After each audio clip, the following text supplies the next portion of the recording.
வணக்கம். நான் போன வாரம் ஒரு வீடியோ போட்டிருந்தேன், மாற்றம் சாத்தியமா என்பது பற்றி. அந்த வீடியோவை கிட்டத்தட்ட 350 பேர் பார்த்திருந்தீங்கள். பெரிய அளவிலான ஆட்கள் பார்த்து உங்களுடைய ஆதரவை நல்கியிருந்த நீங்கள், அதே நேரத்தில் சில பல குழுக்கள்லையும் ட்விட்டர் மாதிரியான தளங்கள்லையும் அந்த வீடியோ வச்சுக்கொண்டு சில விவாதங்களும் நடந்திருந்ததை நான் பார்த்தேன். எல்லோருக்குமே நெஞ்சார்ந்த நன்றிகள். உங்களுடைய ஆதரவு இப்படித்தான் வர வேணும். இந்த கருத்து இப்படித்தான் தமிழ் மக்கள் மத்தியில பரவலடைய வேணும். இது இன்னும் கொஞ்சம் கூட பேருக்கு போனா இன்னும் நல்லா இருக்குமே என்றது என்னுடைய எண்ணம், ஆசை, இலட்சியம் எல்லாமே. இந்த வாரம் இந்த மாற்றத்தோட அப்டேட் மாதிரியான ஒரு வீடியோ தான் இது.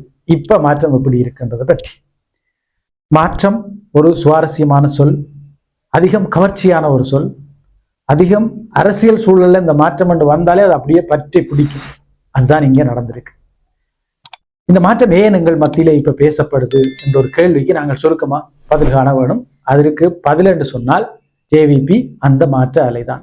ஜேவிபி தேசிய மக்கள் சக்தி என்ற போர்வையில் உருவாக்கி இருக்கிற அந்த மாற்றம், அரசியல் மாற்றம், ஊழலுக்கு எதிரான மாற்றம் எங்கள் மத்தியிலையும் மிக வேகமாக பற்றி பிடிக்குது.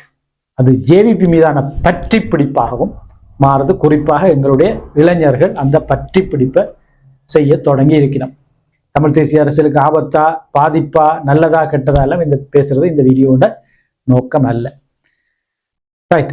அடுத்த விஷயம், இந்த தமிழ் தேசிய அரசியல்வாதிகள், தமிழ் தேசியம் என்று சொல்ல முடியாது, தமிழ் தேசியத்தை மையப்படுத்தி அரசியல் செய்கிற அரசியல்வாதிகள் செய்த சில கேவலங்கட்ட வேலைகளும் இப்படி இந்த மாற்றத்தை தமிழ் மக்கள் கோர்றதுக்கு ஒரு காரணமாக அமைஞ்சு விட்டது. மற்றது, நாங்கள் தமிழ் தேசியத்தின் பேர்ல செய்கிற அரசியலை மக்கள் மயப்படுத்தாததும் இப்படி மாற்றம் கோர்றதுக்கு பிரதான காரணங்கள்ல ஒன்றாக இருக்கு. இப்படி பல காரணங்கள் நாங்கள் ஏன் மாற்றத்தை நாடுறோம்ன்றதுக்கு எங்கள் முன்னிலையில இருக்கு. அது அப்படியே இருக்கட்டும். அடுத்த விஷயம் என்னென்று சொன்னால், இந்த மாற்ற கோரிக்கைக்கு அரசியல் கட்சிகள், அதாவது எங்கள் மத்தியில இருக்கிற பாரம்பரிய அரசியல் கட்சிகள் இதுவரைக்கும் என்ன முடிவு எடுத்திருக்கு. அதாவது தேர்தல் வேட்புமனு தாக்கல் நாளைக்கு தொடங்க போகுது. அது வரைக்குமான காலப்பகுதியில் இந்த கட்சிகள் மக்களுடைய கோரிக்கைக்கு செவி சாய்த்திருக்கா, என்ன முடிவை இதுவரைக்கும் எடுத்திருக்கு என்று பார்த்தால், இப்படி ஒரு மாற்ற அலை உருவாகுது, தேசிய மக்கள் சக்தியுடைய அரசியல் அலை இங்கே வரப்போகுது என்ற அபாயம், அது குறித்த விழிப்பு எல்லாம் இந்த கட்சிகளுக்கு ஏற்பட்டிருக்கு. கட்சிகளுடைய தலைமைகள் அது குறித்து கவனம் செலுத்துது, மத்திய குழுக்கள் அது பற்றி பேசுது. ஆனால் அவை எடுத்திருக்கிற முடிவு என்பது திருப்பியும் பழைய முந்தைக்குள் புதிய கல்லு என்ற மாதிரி தான் முடிஞ்சிருக்கு. அதாவது அந்த கட்சிகள்ல கடந்த தேர்தல்களில் போட்டிட்டு வெற்றி பெற்ற வேட்பாளர்களும் வயச கவனத்தில் கொள்ளையில அந்த வேட்பாளர்கள் திருப்பியும் களமிறங்க, அவர்களோட இணைச்சி அந்த கட்சியில இருந்த புதியவர்கள் திருப்பி இறக்கப்பட போயினும். அதாவது அந்த கட்சியில ஏற்கனவே இருந்தாக்கள் மாகாண சபை உறுப்பினராக இருந்திருப்பினும், பிரதேச சபை உறுப்பினராக இருந்திருப்பினும், நகர சபை உறுப்பினராக இருந்திருப்பினும், இப்படி அரசியல்ல ஏற்கனவே தெரிந்த முகங்களை திருப்பி மீள புது அறிமுகம் செய்கிற நிகழ்வு இந்த தேர்தலில் நடக்க போகுது. சில கட்சிகள் இணைஞ்சு செய்ய போகுது, சில கட்சிகள் தனித்தனியே செய்ய போகுது. குறிப்பாக தமிழரசு கட்சி, தமிழ் தேசிய மக்கள் முன்னணி என்று சொல்லி விக்னேஸ்வரன் ஐயாவோட கட்சி எல்லாமே தனித்தனியே இறங்கினோம். அதை தாண்டி சில கூட்டணிகளும் உருவாக வாய்ப்பு இருக்கு. குறிப்பாக தமிழரசு கட்சியும் விக்னேஸ்வரன் ஐயாவோட கட்சியும் அதாவது டிஎன்ஏ என்று சொல்லுவினோம். இங்கே டிஎன்ஏ, அது டிஎன்ஏல தமிழரசு கட்சி, இது ரெண்டுமே அம்பார திருவோணமலையில இணைஞ்சு போட்டியிட போவதாக ஒரு செய்தி வந்திருக்கு. இதோட சுயேட்சைகள் கிட்டத்தட்ட இதுவரைக்குமே 37 கட்சிகள் கட்டுப்பணங்களை செலுத்தி இருக்கிறதாகவும், அதுல 20 யாழ்ப்பாணத்திலேயும் வந்து தெரிய வருது. இப்படி கட்சிகள் இந்த நிலப்பாட்டோட தான் இந்த தேர்தலை அணுக போகுது. இந்த தேர்தலில் இப்படித்தான் களமிறங்க போகினோம். அதாவது பழைய ஆக்கள் போட்டியிடினம், அதே நேரத்தில் புதிய ஆக்களும் இறங்கினம். இந்த புதிய ஆக்கள் எம்பி ஆவினுமா, அவை பாராளுமன்றம் போவினமா, அல்லது அவைக்கு அளிக்கப்படும் விருப்பு வாக்கள் என்ன ஆகும் என்ற விஷயம் எல்லாம் இன்னுமே விளங்கப்படுத்தப்படவில்லை. ஆனா பொதுவாக எங்களுக்கு தெரியும், இந்த பழைய ஆக்கள் அப்படியே போட்டியிட இந்த புது ஆக்களுக்கு அளிக்கப்படுற வாக்குகள், விருப்பு வாக்குகள் எல்லாமே அந்த பழைய ஆக்களுக்கு விழுந்து அந்த பழைய ஆக்களின் கணக்கில் சேர்க்கப்பட்டு அவை திருப்பியும் எங்களை வழி நடத்துறதுக்கான வாய்ப்பாத்தான் இந்த மாற்ற சிந்தனையை பயன்படுத்தி இருக்கணும் என்ற முடிவை இந்த இடத்துல நாங்கள் சொல்லலாம். சரி, அடுத்த விஷயத்துக்கு போவோம். தமிழ் சமூகம் கோரின மாற்றத்துக்கு இந்த கட்சிகளுக்கு வெளியால யாராவது தயாரா? தமிழ் மக்கள் இந்த மாற்றத்துக்காக கோரிய தரப்புகள், அதாவது தங்களை வழிநடத்த பொருத்தமானவர்கள் என்று கோரி நிற்கிற தரப்புகள் யாரென்று பார்த்தால், மருத்துவர்கள், பொறியியலாளர்கள், பல்கலைக்கழக பேராசிரியர்கள் மற்றும் விரிவுரையாளர்கள், ஆசிரியர்கள், அரச நிறைவேற்று தரத்தில் இருக்கிற அதிகாரிகள், அதாவது பரீட்சை எழுதி அரச பதவிகளை பெற்ற அரசியல் பேசுறதுக்கான உரித்தற்ற தரப்பினர். மற்றது ஆசிரியர்கள், ஏனைய அரசு திணைக்களங்கள்ல தனியார் துறைகள்ல வேலை செய்கிற ஆட்கள். இப்படியான தரப்புகளைத்தான் தமிழ் மக்கள் தங்களுடைய மாற்றத்துக்கான, இந்த தமிழ் தேசிய அரசியல் சூழல்ல நிகழ வேண்டிய மாற்றத்துக்கான தரப்பினர்களாக எதிர்பார்த்து இருக்கிறோம். இவை இந்த அரசியலுக்கு வருவினமா என்று பார்த்தால் அதுல பல சவால்கள் அவர்களுக்கு இருக்கு. அதுல முதலாவது, இப்ப மருத்துவரை எடுத்துக்கொள்வோமே. ஒரு மருத்துவர் இந்த மாற்றத்துக்கான, தமிழ் தேசிய அரசியல் மாற்றத்துக்கான அரசியலுக்கு வர வேணும் என்று சொன்னால் அவர் முதலில் தன்னுடைய பதவியை ரிசைன் செய்ய வேணும்.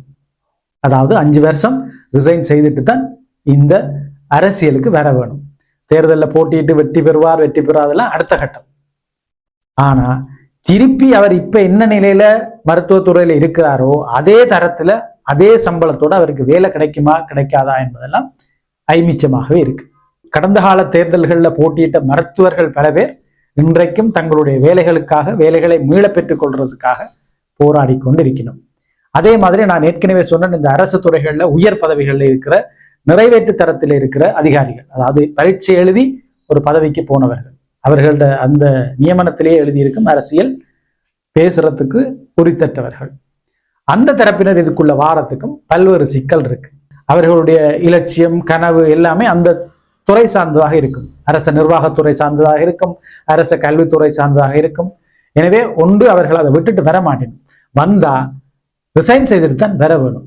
ஆனா திருப்பி அதே இடத்துக்கு போகலாமா போக முடியாதா என்றதிலெல்லாம் தெளிவான முடிவுகள் இல்லை. பல பேர் அந்த வாழ்க்கையவே தொலைச்சிட்டு, அதாவது தங்களுடைய அந்த பதவி நிலையே தொலைச்சிட்டு தீர்கிற நிலைமை கூட இங்க இருக்கு. எனவே இந்த துறை சார்ந்தவர்களும் அரசியலுக்குள்ள வர வாய்ப்பில்லை. அதே மாதிரி பேராசிரியர்கள், பல்கலைக்கழக துறை சார்ந்தவர்கள் எல்லாருமே இப்படித்தான் இதுக்குள்ள வர்றதுக்கு பல்வேறு சவால்களை எதிர்கொண்டிருக்கணும். எனவேதான் இந்த அரசியல் களத்துக்குள்ள அவை இப்ப வர பயப்படுகினோம். பயப்படினம் இல்ல, வரவே தவிர்த்துட்டணும். அதையும் தாண்டி சில பேர் இது ஒரு சவாலா எடுத்து வெறியினம் என்று சொன்னால் அவர்களுடைய எதிர்காலத்துக்கான முழு பொறுப்பையும் தமிழ் சமூகம் ஏற்க வேணும். அவர்களை கடைசி வரைக்கும் கைவிட்டக்கூடாது. அவர் வென்றாரோ தோற்றாரோ அவர்களை நினைவு வச்சு இந்த தமிழ் சமூகம் அவர்களுக்குரிய நன்றி கடனை கட்டாயம் செய்ய வேணும். அந்த துறை சார்ந்தவர்கள் தங்களோட தொழிலை இழக்கினம், வருமானத்தை இழக்கினம். எனவே எல்லாத்துக்குமே பொறுப்பு சொல்ல வேண்டிய தரப்பு தமிழர்களாக இருக்கு. அதை நாங்கள் செய்வோமா என்று பார்த்தா நாங்கள் நாளைக்கே யாருக்கு வாக்களிச்சோம்ன்றதை மறந்துடுவோம். எனவே அவர்கள் கொஞ்சம் அவதானத்தோட தான் இதுல செயற்பட தொடங்கி இருக்கணும். இன்றைக்கு இருக்கிற பொருளாதார நிலைமையில ஒரு ஆசிரியரோ அல்லது அரசு துறைகள்ல, தனியார் துறைகள்ல சின்ன சின்ன பதவிகள்ல இருக்கிறார்களோ தேர்தலுக்குள்ள வர்றது கொஞ்சம் யோசிக்கணும். ஏனென்றா அவர்களுக்கு இருக்கிற கடன், ஒரு மாதம் தேர்தல் என்று சொல்லி அவர் களத்தில் இறங்கி பரப்புரை செய்ய வலிக்கிட்டாருன்னா அந்த மாத கடனை கட்டுறதுக்கு இங்க யாருமே இல்லை. மற்றது இப்படி சுயாதீனமாக சுயேட்சையாக களத்தில் இறங்க காத்திருக்கிற இந்த தகமை வாய்ந்த புதிய மாற்றத்துக்கான அரசியல்வாதிகளுக்கு, அரசியல் தலைவர்களுக்கு இருக்கிற பிரதான சவாலே பொருளாதாரம் தான். பணம். தேர்தல் என்றா சும்மா இல்லை, அதுக்கு அதிகளவான பணத்தை, லட்சக்கணக்கான பணத்தை கொட்டி செலவழிக்க வேண்டியிருக்கும். ஆனா இவர்களிடம் அது இருக்கா? இல்லை. மற்றது தமிழ் மக்கள் சுயேட்சை என்றாலே கொஞ்சம் அலேஜியா தான் பார்க்கணும். இந்த நாங்க மாற்றம் கோரி எதிர்பார்க்கிற தரப்பினருக்கு அநேகமாக கட்சிகள் இடம் கொடுக்காது. அப்படியே எடுத்தாலும் ஒரு டம்மி பீஸாக வச்சு அவர்களுடைய வாக்கு, அவர்களுக்கு இருக்கிற சமூக செல்வாக்கை பயன்படுத்தி கொண்டு அப்படியே அவர்களை வச்சிருக்கத்தான் விரும்பும்.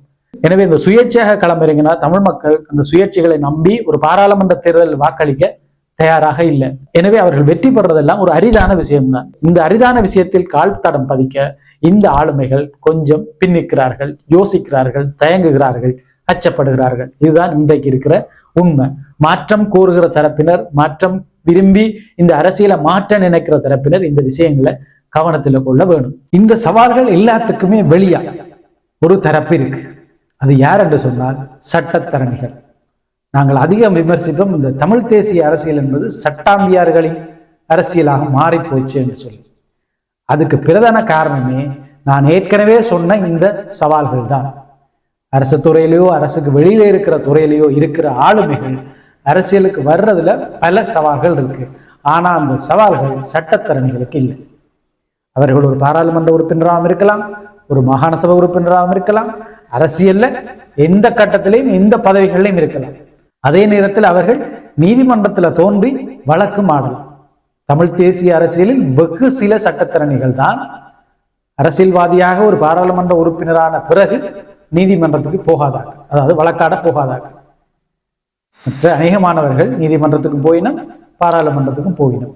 இப்படித்தான் எங்கள் மத்தியில் இந்த சட்டாம்பியார் அரசியல் இலகுவாக உருவாகிவிட்டது. பொதுவாகவே சட்டத்தரணிகள் சரியை பிழையனவும் பிழையை சரியெனவும் உண்மையை பொய்யெனவும் பொய்யை உண்மையெனவும் வாதாட தகுதியானவர்கள்.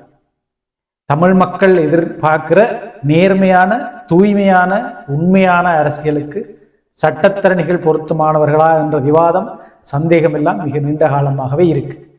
என்றும் இல்லாத வகையில் அழிவுக்குள்ளும் சதிகளுக்குள்ளும் சர்ச்சைகளுக்குள்ளும் சிக்கி இருக்கிற தமிழ் தேசிய அரசியலை மீட்டெடுக்க சட்டத்தரணிகள் பொருத்தமானவர்களா என்ற கேள்வியும் எங்கள் மத்தியில் உண்டு. அதே போல தமிழ் தேசிய அரசியலின் மொத்த வடிவத்தையும் சட்டத்தரணிகள் தலையில் போடுவது, சட்டத்தரணிகளை வழிநடத்த கோருவதும் பொருத்தமானதா என்பதையும் நாங்கள் விமர்சன கண்ணோட்டத்தோடு நோக்க வேண்டும். இதை தாண்டி வெளியில பார்த்தால் சிவில் சமூக வழியில நிறைய பேர் இருக்கணும், தமிழ் சமூகத்துல சேவை செய்ய வேண நிறைய பேர் இருக்கணும், மற்றது இளைஞர்களாக எந்த பதவிகளிலும் இல்லாமல் அரசியல் மற்ற சமூகம் சார்ந்த செயற்பாடுகளில் ஈடுபடுறார்கள் இருக்கணும். இவை எல்லாமே இந்த அரசியலுக்கு இறங்கி வர மிக பொருத்தமானவர்கள். ஆனால் அவர்கள் எல்லோருமே, நான் நினைக்கிறேன், அநேகமான ஆக்களை கட்சிகள் பிடிச்சிட்டுது. அடுத்தடுத்து வரப்போற ஏதாவது தேர்தலுக்கு அவர்கள் பயன்படுவார்கள் என்ற நம்பிக்கை அவர்களை பிடிச்சு வச்சிருக்கு. அந்த பதவி தரலாம், இந்த பதவி தரலாம். எனவே இந்த கட்சிகளுக்கு வெளியால தமிழ் சமூகத்தை சரியாக வழிநடத்தி செல்லக்கூடிய ஒரு தரப்பினரை தேடி பிடிக்கிறது இன்றைய நிலையில மிக கஷ்டமாக இருக்கு. அடுத்து இந்த இனம் எதிர்கொள்ற பிரதான சவால் என்னன்னு சொன்னால் புலம்பெயர்வு. இலங்கை திருநாட்டில் ஏற்பட்ட நிர்வாகத்தவர்களால் ஏற்பட்ட, கடந்த காலத்தில் வடக்கு கிழக்கில் யுத்தத்தை ஏவிவிட்டதால் ஏற்பட்ட பொருளாதார சரிவுக்கு பலிக்கட ஆகியிருப்பது தமிழ் இளைஞர்கள் தான். அதாவது நாங்கள் அநேகமானாக்கள் கடந்த 2-3 வருஷங்களுக்குள்ள புலம்பெயர்ந்துட்டோம். இந்த இளைஞர்கள் எல்லாம் தமிழ் சமூகத்தை எதிர்காலத்தில் வழிநடத்துவார்கள், எதிர்கால அரசியலுக்கு மிக பொருத்தமானவர்கள் என்று நம்பியிருந்த இளைஞர்கள் எல்லோருமே இன்றைக்கு கனடாவிலேயும் லண்டன்லேயும் ஆஸ்திரேலியாவிலும் இருந்து செல்ஃபி போட்டு கொண்டிருக்கணும். இங்க மாற்றம் நடக்க வேண்டும் என்று சொல்லி சமூக வலைதளங்கள்ல எழுதி குவிச்சு கொண்டிருக்கணும். இந்த சவால்களையும் தாண்டி பல இடங்களிலும் சுயேட்சை குழுக்கள் களமிறங்கத்தான் போகுது. ஆங்காங்கே சில சுயேட்சை குழுக்கள் உண்மையான தமிழ் தேசியத்தின்பால் நேசிப்பையும், இந்த சமூகம் இந்தந்த மாற்றங்களை எதிர்நோக்க வேண்டும், இந்தந்த மாற்றங்களை தனக்குள் நிகழ்த்த வேண்டும் என்ற எண்ணத்தோட களம் குதிச்சிருந்தாலும் அநேகமான சுயேட்சைகள் ஏதோ ஒரு சதியின் அடிப்படையில் தான் களத்தில் குதிக்கினோம். ஒன்றில் வாக்கு சிதறலை ஏற்படுத்தலாம், மற்ற தமிழ் தேசிய கட்சிகளே ஒரு இடத்துல ஒரு ஆள் அதிக வாக்குகள் எடுப்பாரண்டா அவருக்கு எதிரானாலும் அங்கால இருப்பாரான்னு சொன்னா என்ன செய்யறாண்டா, இவர் கொஞ்சம் காசை கொடுத்து ஒரு சுயேட்சையை களமிறக்கி அங்க பிரபலம் பெற்று அந்த அரசியல்வாதிக்கு எதிராக வேலை செய்ய வைக்கிறது. இந்த ஒரு வியூகம், இந்த சதி கடந்த பல தேர்தல்கள்ல நாங்க வன்னியில பார்த்திருக்கிறோம். அதே மாதிரியான நிலை தான் இந்த தேர்தலையும் நடக்க போகுது. அநேகமான சுயேட்சை குழுக்களை இந்த அரசியல்வாதிகளை உருவாக்கிவிட்டு தங்களுடைய எதிரணியினுடைய வாக்குகளை சிதைக்க போகிறார்கள். அந்த சிதைப்பெல்லாம் யாருக்கு லாபத்தை ஏற்படுத்த போவதென்றால் தெற்கிலிருந்து வர கட்சிகளுக்கு அதிக லாபத்தை ஏற்படுத்தி கொடுக்க போகுது.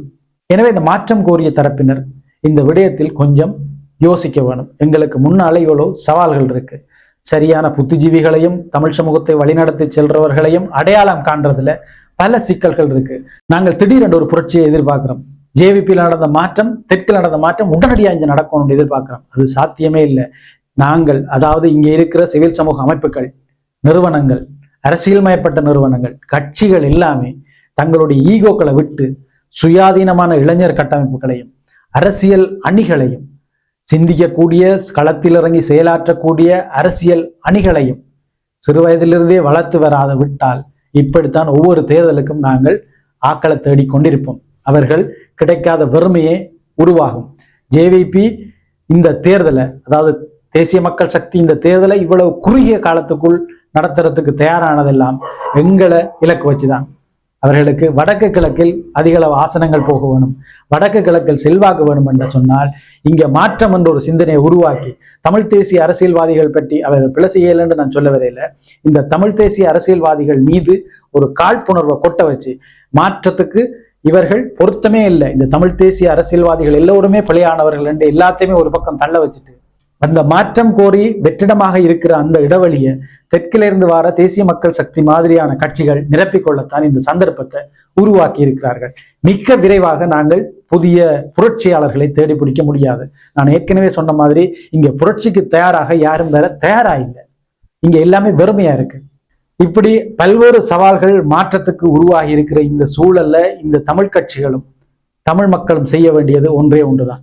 அதாவது இங்க இருக்கிற இந்த பாரம்பரிய கட்சிகள்ல சீர்திருத்தங்களை கொண்டாடுறது, புதிய முகங்களை புதிய முகங்களாக அரசியல்ல அறிமுகப்படுத்துறது. ஏற்கனவே இருந்த இந்த பழமையான தலைவர்கள், பழமைவாதிகள் கொஞ்ச காலத்துக்கு விட்டொதுங்கி தங்களுடைய பதவி நிலைகள்ல கீழே மேல போய் வாரது பொருத்தமாக இருக்கும்.